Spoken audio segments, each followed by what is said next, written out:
Operation Tuli po dito sa simbahan ng Quiapo, and I shout out po sa lahat ng mga medical doctors, nurses, medical professionals and other volunteers po na narito ngayon sa simbahan ng Quiapo. More than 150 po na kabataan ang pre-registered, pero ang dami po pong walk-in.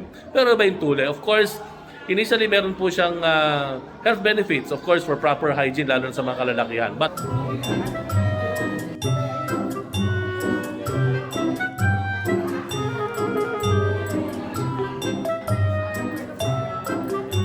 however, kung babalik tayo sa Old Testament, ito ay sinyales ng kasunduan ng Diyos at ng mga Hudyo ng bayan ng Israel. Kaya merong circumcision. Ang sabi nga nila, kailangan ma-circumcise ka bago ka maligtas. However, ito ay binigyan ng pagtutuwid o paglilinaw ng Panginoong Jesus na hindi yung pagtutuli ang makakapagligtas sa atin, kung hindi yung maayos at mabuting matuwid na pamumuhay.